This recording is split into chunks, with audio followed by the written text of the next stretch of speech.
Lamento mucho que nos hayamos demorado tanto en comenzar el programa. En otras circunstancias hubiéramos desistido de salir. No sé cuántos pueden estar esperando nuestra propuesta, pero es que es tan urgente lo que estamos viviendo en Latinoamérica que no quería desperdiciar la oportunidad de hablar con mi hermano y amigo Héctor Pardo, pastor de Colombia, de Bogotá, Colombia, una de las personalidades referentes del mundo evangélico en la hermana nación de Colombia. Y entonces no voy a hacer ninguna extensión de mi apertura, solamente saludarlo. ¿Qué tal, Héctor? ¿Cómo te va?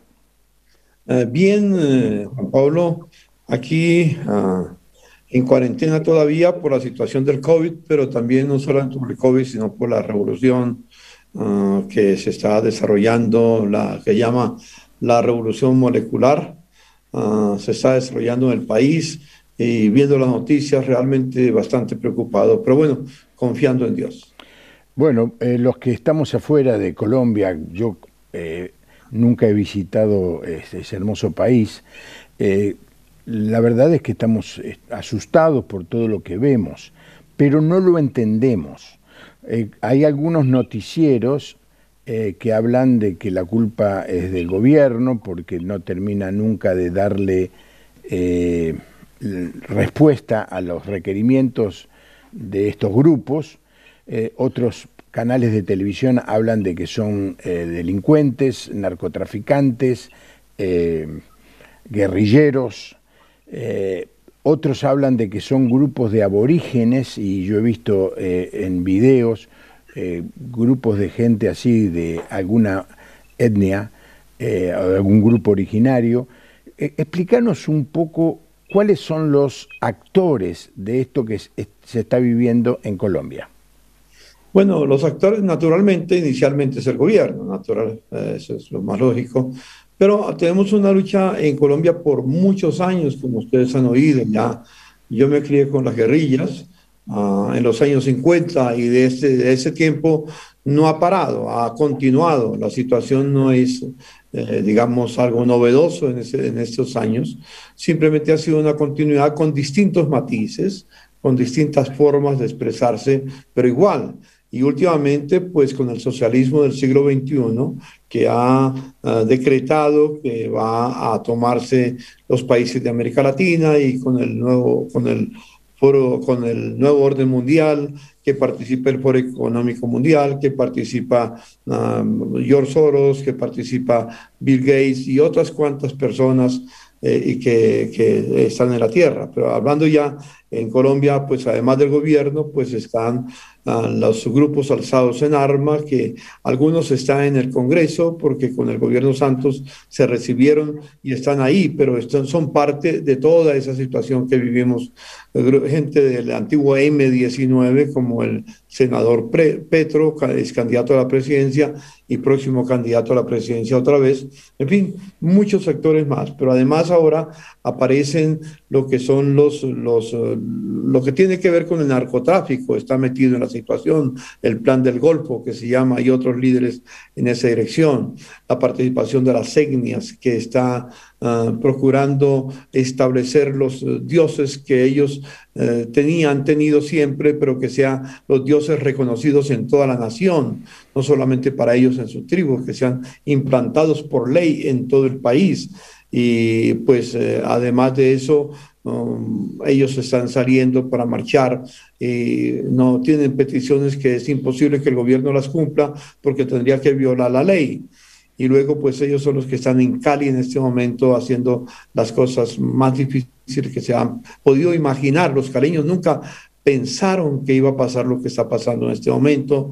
Están atacando las residencias, los barrios residenciales, no los dejan en paz, no los dejan tranquilos, han cerrado las carreteras, no entra gasolina, están ya sin gasolina en Cali, tienen problemas de movilización, tienen problemas de abastecimiento, en fin, son muchas cosas, pero añadiéndole a todo eso están los grupos de brujería. Realmente están tomándose las calles, los lugares, para hacer ritos satánicos completamente, como sucedió ayer, como vi lo que estaba pasando en Armenia, por ejemplo, y aquí en Bogotá están haciendo brujerías para quitarle la vida al presidente Duque. En fin, los grupos brujos de los brujos, la brujería es exactamente lo que está. Así que esto no es una guerra simplemente, digamos, política, ideológica, es una guerra espiritual de las fuerzas satánicas y, claro, los principios divinos, y la iglesia está en la mitad de todas esas circunstancias, porque nosotros pues tenemos un mensaje de reconciliación para todos y natural, pues no sabemos a veces qué paso dar. Hemos tomado decisiones, pero esa, en síntesis, mi querido hermano y amigo Juan Pablo, es parte de la realidad de Colombia. Bueno, es sorprendente lo que nos contás de las brujerías y todo eso, que se une a los movimientos de los jóvenes. Se ven muchos jóvenes en los videos, por lo menos. La protesta comenzó por un aumento de impuestos, por lo menos es lo que yo entiendo así. Entonces, cuando uno ve tantos actores, dice, bueno, pero ¿quién es el que está dirigiendo todo esto? Sí, la verdad es que sí hay una situación de impuestos en el país muy grande, porque la situación económica del país es muy difícil, por lo que tiene que ver con el COVID, todo, que la industria está cerrada, por tanto ya por casi 2 años, año y medio por lo menos. Entonces ha habido la situación, la inflación es enorme, es difícil. Y el gobierno tiene que sostener, el Estado tiene que sostener esos déficits que existen.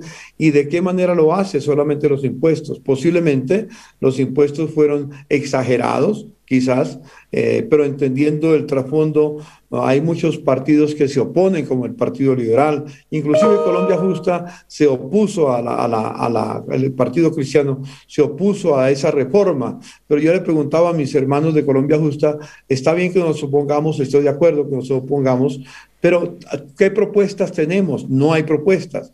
Es decir, es tan grave la situación que no hay propuestas que respondan a esa situación. Sin embargo, pues el gobierno retiró la propuesta porque no era una ley que estaba ya funcionando. Tenía que ir al Congreso y en el Congreso las distintas fuerzas que están presentes lo discutirían, lo reformarían, en fin, lo cambiarían completamente. El Congreso tiene la máxima autoridad en ese tipo de leyes, en ese tipo de decisiones. El gobierno lo puede exponer, pero no lo puede imponer. Entonces, así que lo que pasa, lo que ha pasado, lo de la reforma tributaria es una excusa de algo que ya había comenzado en el en noviembre del 2019, cuando se hicieron las marchas después de lo que pasó en Chile. Entonces empezó acá también y tuvimos muchas dificultades en ese tiempo, en noviembre y a principios de diciembre, pero luego ya vino la Navidad y todo, entonces ya tuvieron problemas y tuvieron que pararlo. Iban a comenzarlo cuando empezó el COVID, entonces es algo que estaba represado y mientras tanto siguen trabajando con las universidades, como dice, hay muchos jóvenes realmente, porque las universidades los han entrenado con profesores de izquierda o del socialismo o de otros grupos, yo no sé exactamente cuántos, pero sí, son los jóvenes que están marchando. En días pasados, un noticiero de acá se reunió con algunos jóvenes para preguntarles sobre la reforma, por qué estaban protestando. Dijeron por la reforma tributaria que tenemos y le dijeron, ¿y qué dice la reforma? Ellos respondieron abiertamente, siendo universitarios. Dijeron, no sabemos lo que dice, pero nos oponemos a eso. Cosas como esa que no tienen sentido realmente, y las universidades tienen mucho joven, y yo creo que están participando también jóvenes cristianos que están recibiendo la enseñanza de las universidades, porque en la iglesia no hemos hablado de esos temas. Entonces ellos creen que la iglesia solamente trabaja en lo espiritual y que ellos tienen que trabajar en lo público, en lo social. Entonces esa dicotomía que de alguna manera nosotros hemos creado en las universidades, en el pensamiento de los jóvenes, nos está cobrando la cuenta ahorita. Realmente ha sido un trabajo bueno de la iglesia, porque en 1967 éramos aproximadamente 27.000 cristianos que existíamos en Colombia. Hoy somos más de 10 millones, algunos dicen 15 millones, no sé exactamente, pero mucho más de 10 millones. Así que la curva ha sido ascendente, el crecimiento, pero hemos sido muy dedicados solamente a la otra vida. Así que no hemos respondido a los problemas sociales que vive nuestro país y que vive América Latina, porque creo que ese no es solamente el problema de Colombia. Así que, en resumen, Mencionaste, Héctor, que tienen una inflación muy alta. ¿Cuál es esa inflación? ¿Cuál es el valor? la inflación realmente está más o menos por el 60 y pico por ciento, algo así. Últimamente no se ha hablado exactamente, pero la inflación es enorme. El dólar que estaba, por ejemplo, en el 19, y ya vino el 20, el dólar que estaba a 3.000 pesos, hoy está casi a 5.000 pesos. Eso es para nosotros es bien complicada la situación. Y luego el endeudamiento del país es muy grande. No te puedo decir cuál es la tasa de endeudamiento, ese no es mi fuerte, pero sí hay una situación muy difícil que se escucha de lo que está pasando económicamente con el país. A ver, te lo cuento. Me da risa. En el 19 el dólar estaba aquí a, a ¿No? 15. Allá está peor. Tenemos una inflación del 4% y un poco más que eso, 4% por mes. Sí, Vamos a sí. terminar el Allá año eso, con... yo sé que allá está peor en Argentina, Sí, pero aquí pues no estábamos acostumbrados a eso y empezó a subir y a subir y ahora no sabemos cómo se controla esa situación, porque los alimentos suben. sí, Realmente el sí, sí. salario sube poco, pero el costo de la vida sube a veces el doble. Sí, es así. Bueno, esa es la misma historia, pero volviendo a los temas de violencia, eh, eh, muchas veces hacemos juicios de valor de acuerdo a lo que escuchamos en los medios de comunicación. Y yo ya le he dicho muchas veces a la audiencia, de una sola cosa podemos estar seguros cuando escuchamos un noticiero de televisión, y es, pero 100% seguro, y es que no nos dicen la verdad. Hay muchas tendencias, gente que está a favor de un lado y a favor del otro. Y nosotros no podemos juzgar lo que sucede, y digo esto a los argentinos y a todos los que no son colombianos, no podemos juzgar lo que está sucediendo en Colombia sin tener un conocimiento de todos estos factores que están interviniendo y las tensiones que hay y la manipulación que se le hace a la gente a partir de ideologías que por supuesto no fueron creadas por los colombianos. Dijiste en un momento que vos fuiste parte de la guerrilla, Héctor. Sí, yo fui parte con mi padre. Mi padre fue uno de los fundadores intelectuales de la guerrilla. Él no podía ir al monte a pelear porque tuvo un accidente y perdió una pierna.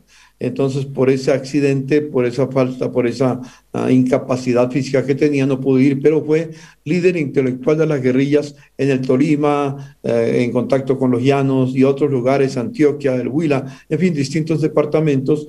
Y yo me crié con mi padre en ese ambiente, en la guerrilla urbana. Ahí fue mi trabajo, ahí fue mi formación de, digamos, de adolescente, hasta que, por la gracia de Dios, en 1960, el Señor me alcanzó y cambió mi vida, cambió mi rumbo. Desde ahí tengo una forma distinta de vivir. Mm. Bueno, alguien nos está viendo, Daniel Alvarado dice que nos estaba esperando. Yo sé que todos se aprestan a las 10 de la noche a ver el programa y hoy empezamos como 20 minutos más tarde, pero quizás si hubiera otros televidentes que nos dicen que están viendo el programa nos animaría mucho. El teléfono para la gente de la Argentina es para recibir WhatsApp solamente, 11 2777 0000. Para aquellos que están fuera de la Argentina, más 549 11 2777 0000. Estoy dialogando con el pastor Héctor Pardo, entró en el mundo de la fe en el 60, o sea que 40, 51 años que tenés de creyente, o 61 años, 61 años de creyente. ¿Cómo fue tu conversión, Héctor? La verdad, pues mi madre tuvo un encuentro con el Señor en 1956 cuando vinimos a Bogotá huyendo del Tolima donde vivíamos, porque el gobierno anterior, el que dirigió el general Rojas Pinilla, nos había traicionado, nos ofreció una amnistía, la aceptamos y nos entregamos y después nos mandaron matar y logramos huir de Ibagué, de la capital de Tolima, y llegamos a Bogotá y cerca donde llegamos se comenzaba una iglesia cristiana evangélica, pentecostal, y mi madre asistió por curiosidad y se cambió su vida completamente. En el año 58 mi padre también entregó su vida al Señor, fue transformado completamente, total. Pero yo seguía aparte, pero en 1960 ellos oraban por mí, mi madre oraba por mí. Me casé en 1960 y pues inicialmente mi inmadurez totalmente no estaba preparado para casarme y había dificultades ya en mi matrimonio y muy pronto en esos días mi madre me invitó a una reunión de unos evangelistas que vinieron de la Universidad Oral Roberts y estaban en la Asamblea de Dios. Yo no conocía eso, simplemente fui por curiosidad nada más. Y ahí el Señor tuvo en su gracia alcanzarme en un momento en que no habían predicado la palabra del Señor, estaban cantando solamente, y recuerdo el himno que cantaban: grande gozo hay en mi alma hoy porque Cristo me salvó, las cadenas rotas ya están, Jesús me liberó. Esa canción la escuché con mucha atención y esa canción el Señor la utilizó para traerme a los pies de Jesucristo. Esa noche me entregué al Señor y al otro día, junto con mi esposa, nos entregamos. Al otro día salí a compartirles con mis amigos y a la guerrilla, los que conocía, lo que había pasado en mi vida, la transformación, la paz, el gozo, la alegría, la satisfacción, la nueva vida que yo sentía, que no había experimentado, pero que empezaba a sentirla. Y desde entonces no he dejado de hablar de Jesucristo, mi hermano. ¿Y cuál fue la reacción de tus compañeros de la guerrilla cuando les fuiste a dar este testimonio? Muchos se convirtieron al Señor, Mira. muchos se entregaron al Señor. Otros, pues, no, como estábamos ya lejos, estábamos en Bogotá, y claro, la guerrilla estaba en el Tolima, en otras partes lejísimas, pero seguíamos en contacto con muchos de ellos, y la mayoría de los que mi padre tuvo contacto, porque era mi padre que les hablaba del Señor, la verdad, se entregaron al Señor y tuvieron un cambio realmente maravilloso. Así que vimos la mano del Señor obrando en la guerrilla también. Y los guerrilleros de esa época, pues los mataron o se convirtieron y ya, porque muchos se convirtieron a la fe cristiana. Héctor, leía los otros días que los guerrilleros que decidieron firmar con el gobierno este pacto de paz, sí. Junto con la guerrilla o las fuerzas militares, no sé cómo se les llaman. Con los FARC. No, la FARC son los guerrilleros. Pero sí, el gobierno. Sí, pero había un grupo militar, paramilitar. Eran los paramilitares. Ellos no firmaron, ellos se entregaron realmente, pero ellos siguieron delinquiendo después de haberse entregado con el gobierno de Uribe, siguieron delinquiendo y el gobierno de Uribe entonces lograron agarrar y fueron trasladados a la cárcel de Estados Unidos por tráfico de estupefacientes. Ellos pagaron. Mancuso fue uno de los líderes de ellos. Yo fui a visitar a Mancuso porque estaban matando, las paramilitares estaban matando a los pastores. Y entonces yo conseguí una cita con Mancuso, fui a Santa Fe de Raelito, en Montería, en esa área de la costa, y hablé con Mancuso y logramos aclarar la situación y cesaron de matar a los cristianos. Entonces estaban en ellos, pero eso fue aparte, eso no fue parte del acuerdo con Santos, ese fue un acuerdo con Uribe. Así que tuviste esa tremenda responsabilidad. Con el gobierno actual, ¿tuviste alguna relación últimamente, Héctor? Sí, pues yo, digamos, como dice, yo no he sido gobernista, solamente he sido hombre de paz y busco llevar el mensaje de Cristo a cualquiera que esté, la izquierda o la derecha, en cualquier sitio, a la Iglesia Católica. He estado predicando en la Iglesia Católica, porque me invitado cuando estaba el padre García Herreros, hace años atrás, y también he estado en las comunidades judías. En las sinagogas judías me han invitado a compartir la palabra sabiendo que soy cristiano, que amo al Señor, pero como dirijo la Embajada Cristiana Internacional Jerusalén.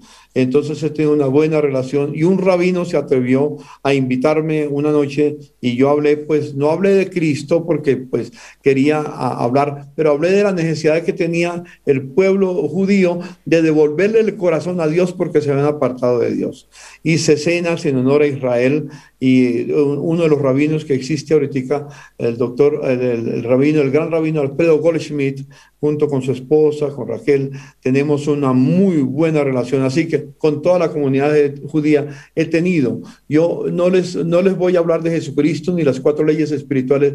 Le voy a mostrar a Jesucristo con mi vida y con mi amor por el pueblo judío. Igual pasa con los musulmanes.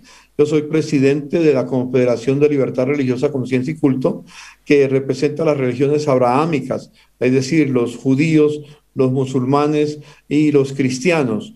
Y he hablado con muchos de ellos y me aprecian, tengo buena aceptación, no porque soy ecumenista, sino porque quiero que vean a Jesucristo obrando en mi vida y a través de mi vida amándole a ellos. Y yo no sé lo que Dios va a hacer, simplemente yo sé que el poder del Evangelio es el que transforma la vida, el poder del nombre de Jesucristo cuando se vive como el Señor quiere. No soy perfecto, no me presento como modelo, pero siempre trato de con mi vida hablar de Jesús. ¿Y del gobierno qué relación tenés? Con el gobierno tengo una relación, digamos, con el Estado. Yo soy miembro del Consejo Nacional de Paz, representando a las iglesias no católicas. A las iglesias, los católicos tienen un miembro y las no católicas, las religiones, las confesiones no católico-romanas, es decir, las confesiones religiosas que existen en el país tienen derecho a otro. Y yo soy el representante de ellos en el Consejo Nacional de Paz. Con el Alto Comisionado para la Paz tengo una relación muy cercana porque hemos crecido en esa relación, he ido con él a algunos lugares del país. Hemos presentado un proyecto agroindustrial para poder ayudar a las personas que se desmovilizaron de la guerra de las FARC para que puedan tener un hogar, para que puedan tener una familia. Un proyecto que tiene que ver con vivienda, que tiene que ver con terreno, primeramente, con vivienda, con educación, con salud, con recreación, con productividad y con comercialización. Un proyecto muy amplio y está en las manos del Alto Comisionado, pero con todo esto no se ha podido realizar, porque no es un programa de gobierno, es un programa de Estado. Entonces no pueden quedarse solamente que con lo que hizo este gobierno. Puede dejarlo sembrado, pero sigue con el Estado. Pero con todo lo de la pandemia, pues se ha quedado paralizado. Ayer, en la cita que tuve, ayer estuve con el presidente, tal vez no te he dicho eso. No. Ayer el presidente nos invitó a las confesiones religiosas para que fuéramos, porque quería dialogar con nosotros, oírnos y expresar el punto de vista del gobierno, la situación que tiene el gobierno. El presidente Duque me hizo llamar personalmente porque he tenido una relación no cercana, pero él me conoce. Y entonces yo fui como vocero de todas las iglesias evangélicas. Fueron voceros de las iglesias protestantes, como la anglicana, como la ortodoxa griega, fueron representantes de los musulmanes, fueron representantes de los budistas, de los hinduistas, y cada uno expresó su sentir. Y al final había un equipo que estaba resumiendo, haciendo un resumen de todo lo que se había dicho. Y entonces se hizo una declaración con base en eso y el presidente pidió que el obispo de la Iglesia Católica y yo fuéramos los dos que leíamos el documento. Él me leyó la primera parte, yo leí la segunda parte. Así que fue la participación. Y fue muy buen tiempo con el presidente ayer. Hablé con él personalmente, le entregué uno de los libros que quería que leyera, el libro de César Vidal, Un Mundo que Cambia. Es un libro muy extraordinario para saber lo que está pasando en el mundo. Y le dije, presidente, aquí está este libro, que es escrito por un amigo mío, que es César Vidal. Y lo miro con atención, me dijo, pastor, gracias porque me animo a leerlo. Estamos haciendo una campaña sobre los 10 mandamientos. Le llevé una tarjeta de los 10 mandamientos y le dije, presidente, aquí están los 10 mandamientos que no puedes olvidar que son la ley de Dios, que hay que aplicarla. Entre ellos dice, no matarás. Y pues se quedó muy contento y le entregué una copia a él también del proyecto que presentamos al Alto Comisionado para la Paz. Así que no ha sido una relación cercana, no. pero sí un conocimiento de ellos con el ministro del Interior, que está actualmente. Tengo una relación no tan cercana, pero más o menos si yo lo llamo, él me atiende. También ha sido con otras entidades como las personas que están en la fiscalía, personas que están en otras áreas del gobierno, con la Corte Constitucional también. Tuve mucha relación con Carlos Bernal, el magistrado Carlos Bernal, que renunció porque no era fácil que él pudiera seguir trabajando como cristiano en ese lugar. Con otros candidatos a la Corte Constitucional, como Alexander González de Medellín, que fue el que destapó el problema que hay de corrupción con el proyecto de Irituango, de una represa que se estaba haciendo, y un hombre muy capaz. En fin, esa ha sido siempre mi función, tratando de llevar el mensaje de Jesucristo a todas estas personas, los principios y valores cristianos. Bueno, tremendo. Lástima que el programa se hizo muy corto porque te iba a preguntar cómo estás viendo, pero no quiero derivarme de Colombia, pero lo que está sucediendo hoy en Israel es algo tremendo, ¿no? Si Sí, podemos... Sí. hoy vi las imágenes, los videos de lo que está, porque tengo conexión directa con Israel. Pues como soy director de la Embajada Cristiana Internacional Jerusalén y tenemos nuestra sede en Jerusalén, tengo contactos muy directos y me mandaron videos, realmente la Embajada me mandó videos muy fuertes de lo que están haciendo los palestinos, el ataque que hay. Realmente desastroso también lo que pasa en Israel. Sí. Eh, Hay una mirada que es la de siempre buscar el mal en el gobierno o en los gobiernos. En este caso, los malos son el ejército de Israel, que va a reprimir allí en la explanada de la mezquita o de las mezquitas, porque en realidad son dos. Y lo mismo sucede con los policías de Colombia. Eh, ¿Qué pasaría si el gobierno le dijera a la policía y al ejército que no intervenga? ¿Qué pensás? ¿Hasta dónde llegaría la violencia de estos grupos en Colombia, Héctor? No habría, mejor dicho, si así con la policía y con el ejército no está en las calles todavía, no está militarizado Colombia. Ujú. Está militarizado Cali por la violencia tan fuerte que hubo. Tuvieron que enviar tanquetas y no sé qué más porque vivo lejos de Cali, pero he oído que hay mucha situación del ejército, de la policía en la calle para poder detener la situación de violencia que hay en Cali. Pero si lo retiraran, no hay nada que hacer, porque estaríamos en manos de los bandidos, los asesinos, los ladrones no duermen. ¿Qué haríamos si no hay quien nos defienda? Entonces tendríamos que formar autodefensas, defendernos nosotros mismos. Así se crearon las autodefensas en Colombia, porque en el pasado el gobierno no estaba en los campos estaban a mano de los delincuentes. Entonces los campesinos tuvieron, los dueños de las fincas tuvieron que armarse para defenderse porque el Estado no los defendía. Creo que sucedería exactamente igual. Creo que la autodefensa personal estaría inmediatamente. La situación sería catastrófica realmente. Si las fuerzas militares o de la fuerza pública, mejor dicho, no pone control en la ciudad, ¿qué esperanza tenemos con el corazón del hombre? Que siempre su inclinación, como dice la Biblia, es hacia el mal siempre, nunca hacia el bien, nunca detenerse, siempre hacia el mal. ¿Qué pasaría? No hay nada que hacer. ¿Qué pasaría en Argentina si no fuera a haber fuerzas militares? Claro, ustedes no están en guerra, pero en dificultades de violencia como la tenemos nosotros. Pero ¿qué pasaría en Colombia si no hubiera las fuerzas del gobierno del Estado, mejor no del gobierno, sino del Estado, que nos defienden? Realmente sería una guerra peor. Yo no sé si viviríamos todavía en este país. Sí. No, es interesante, esto es una discusión para para un largo programa, ¿no es cierto? Es cierto que muchas veces la policía se excede en su reacción, utiliza, porque tiene la posibilidad de utilizar armamento, No, pero la otra realidad es que si no existiera la policía, sucedería lo que está describiendo Héctor. El caos sería total, cualquiera total. estaría Mira, en libertad de hacer lo que se le ocurre, sí. Juan Carlos, te digo algo en cuanto a la policía. Sí, ha habido excesos de policías, no la policía. Una cosa es la generalización, decir es la policía. No, ha habido excesos de algunos policías que han cometido delitos realmente que están en la cárcel y están siendo juzgados. Hoy el general de la policía, el comandante de la policía, ordenó detener a dos policías que fueron supuestamente acusados de culpables de matar a un joven. Sí. Hace un tiempo atrás, no de estos días atrás.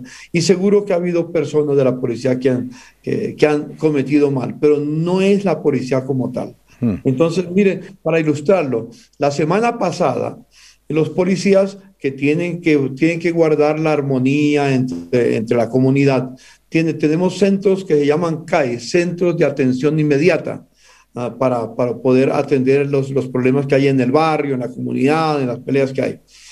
Llegaron 15 policías para defender la comunidad y cuando venían los jóvenes que venían hacia ellos se encerraron en el CAI, no hicieron frente para evitar problemas. ¿Y sabe qué hicieron? Rompieron los vidrios, tiraron gasolina, prendieron el CAI, iban a que se murieran por el fuego, calcinar a los policías. 15 policías dentro de un sitio guardado sin defenderse, sin usar las armas, porque fue probado que no usaron las armas. Ellos defendiéndose solamente, esperando la muerte, solamente pudieron romper la puerta, salieron corriendo y los persiguieron. Se cayó una niña, una policía, un agente, y la patearon, la golpearon, ella logró pararse y salir corriendo y lograron defenderse afortunadamente. Pero esa es la situación que tenemos.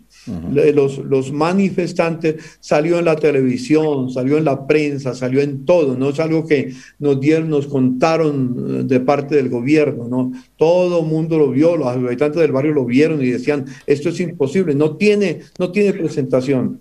Así que sí, ha habido abusos, pero ¿qué se puede hacer en una situación? Si con la policía pasa eso, ¿qué puede pasar con el pueblo? Tremendo lo que nos estás contando, Héctor. Le voy a decir a la audiencia que vamos a quedarnos 10 minutos más, gentileza de la gente de Canal Luz, que nos permite extender el programa. Aquellas emisoras que están tomando el programa y cierran a las 23 horas, bueno, siéntanse en libertad de cerrar la transmisión. Así que quiero empezar a preguntarte, Héctor, ¿qué podemos hacer los que estamos participando de este programa para ayudar a Colombia en este momento? ¿Qué aporte podemos dar?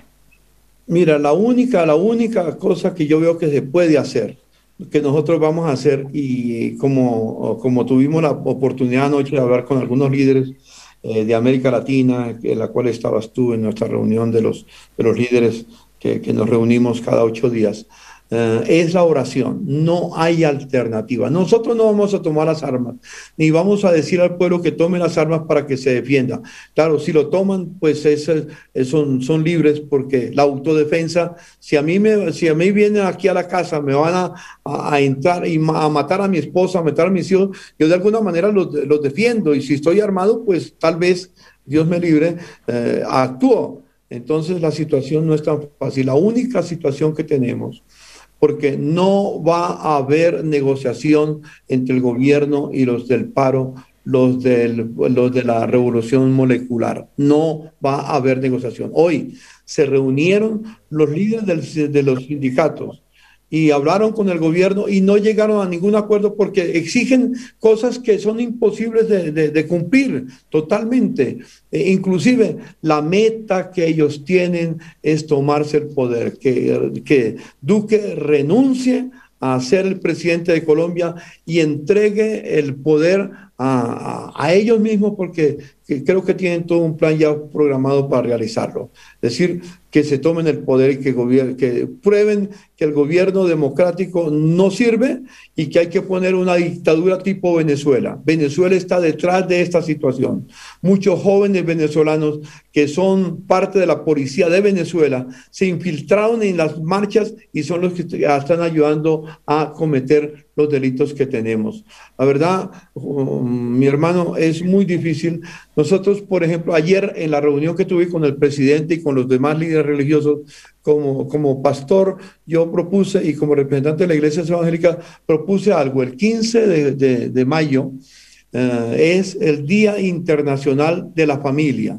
Este 15, este sábado que viene. Entonces, nosotros con los pastores hemos hablado ya de declarar ese día de ayuno y oración por la familia, por la vida y por la paz. Junto con eso estamos desarrollando, mañana tengo una reunión especial con los líderes, con unos líderes representativos de la Iglesia Evangélica como Ricardo Rodríguez, que muchos de ustedes lo conocen, el pastor de Avivamiento, una persona muy reconocida, como Eduardo Cañas de las Asambleas de Dios, el superintendente de las Asambleas de Dios, también el director del presidente de la Alianza Evangélica de Colombia, Edgar Castaño, y otros líderes. Nos vamos a reunir para establecer la estrategia de declarar unos 40 días iniciales de oración y ayuno, porque toda la iglesia en el país se una. Ya yo me alegro que anoche en la reunión que tuvimos, los líderes que estábamos presentes prometieron que nos iban a apoyar, no solamente el 15, sino que vamos a formar toda una cadena para todo el continente, porque lo que pasa en Colombia, lo que está pasando en Chile, lo que ha pasado en Perú y todo, no es nuevo, eso va por toda América Latina. El Foro de Sao Paulo tiene esa actividad y el Foro de Puebla lo mismo. Es parte de la misma agenda. Entonces, hermano, yo le diría a los hermanos que nos escuchan en este momento y a los hermanos de Argentina muy directamente, si no buscamos al Señor en oración, no habrá quien nos salve. Bien lo dice el Señor de tiempo atrás, nos lo enseña: si mi pueblo sobre el cual mi nombre es invocado orare, se arrepintieren de sus malos caminos, buscar en mi rostro, dice el Señor, yo perdonaré sus pecados y sanaré su tierra.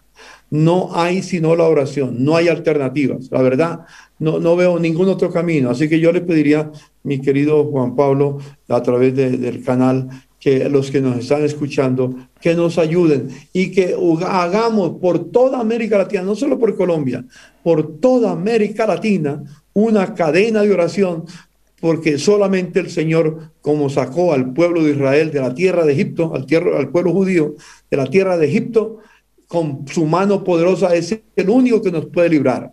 Estamos viviendo tiempos, dijera, realmente apocalípticos.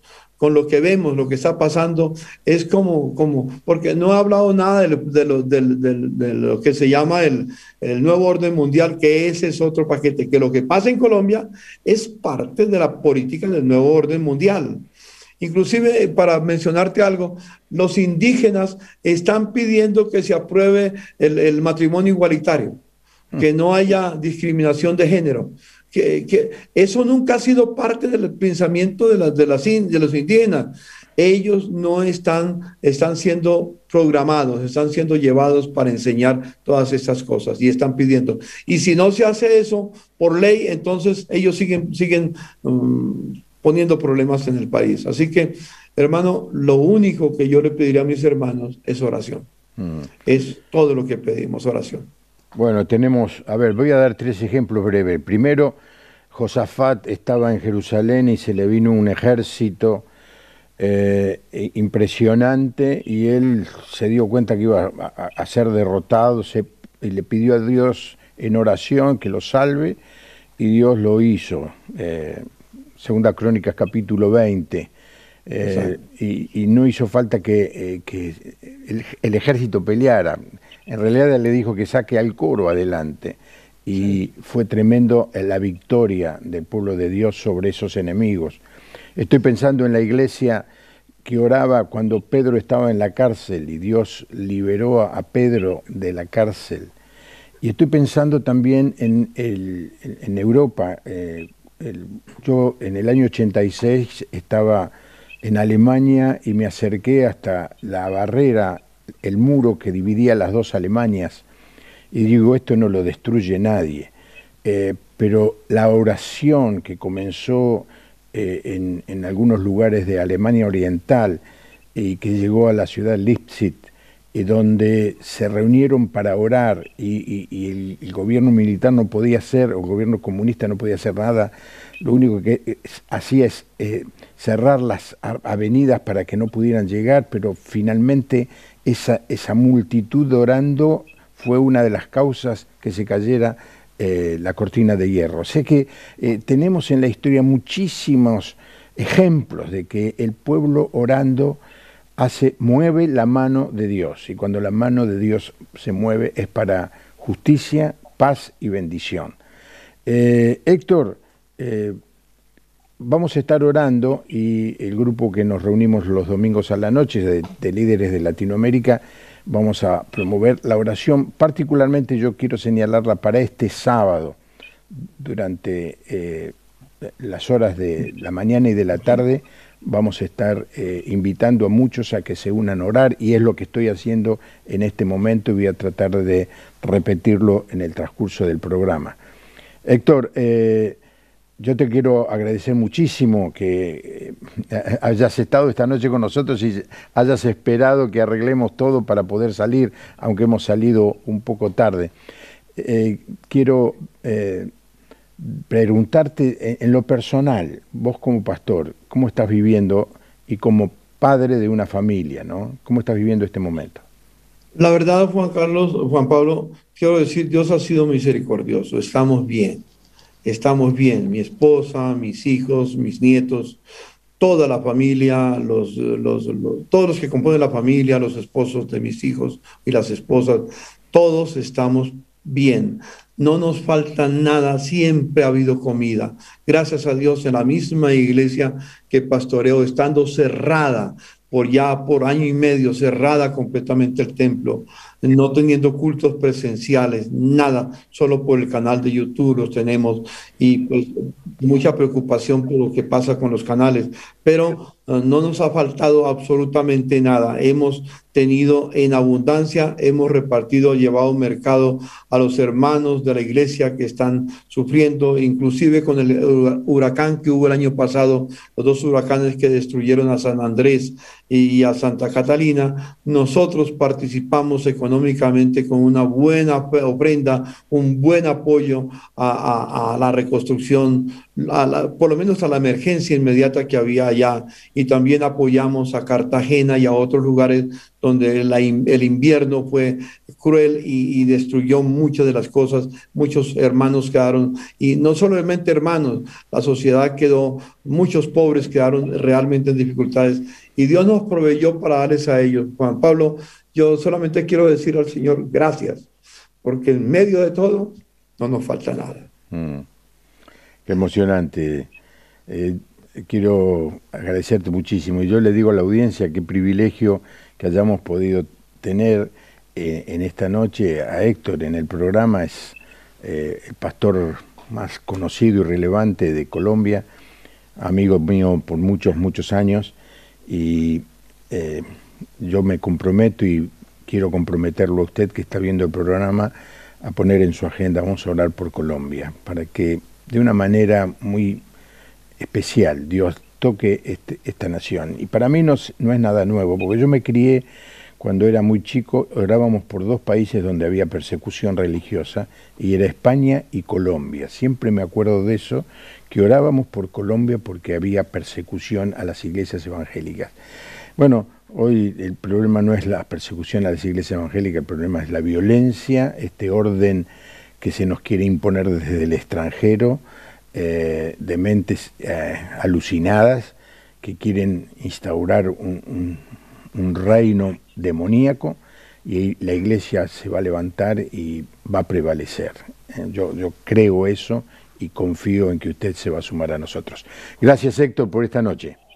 Juan Pablo, gracias por permitirme estar en tu canal, gracias por la invitación, porque me ayuda a dar a conocer la situación de Colombia, para pedirles a todos mis amigos y hermanos que nos escuchan que oren por Colombia y oren por América Latina. Solo la oración tiene poder. La oración del justo, obrando eficazmente, cambia las cosas. Gracias, Héctor. Bueno, no puedo leer todos los mensajes desde Oberá, desde Rosario, varios mensajes desde General Madariaga, desde Berrotarán, Córdoba, también vi de cosas de Uruguay, de Chile, nos están saludando.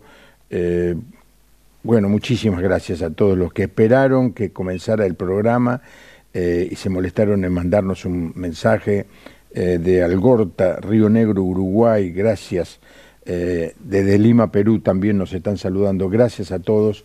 Es nuestro compromiso. Este programa no terminó, porque ahora usted y yo vamos a estar orando por nuestra amada nación hermana de Colombia y por el pueblo cristiano allí, los pastores, los miembros de las iglesias, que el enemigo viene a destruir y Dios puede convertir aún esta crisis tan grande en motivo de que muchos reconozcan al Señor como Salvador. Nos encontramos mañana. Mañana va a estar aquí en el programa, de la misma manera que hoy, el doctor Armando Alducín. Y el tema que vamos a tratar mañana son las señales de los últimos tiempos. Vaya tema que vamos a tratar con nuestro hermano el pastor Alducín de México. Que tenga una buena noche, que Dios le bendiga.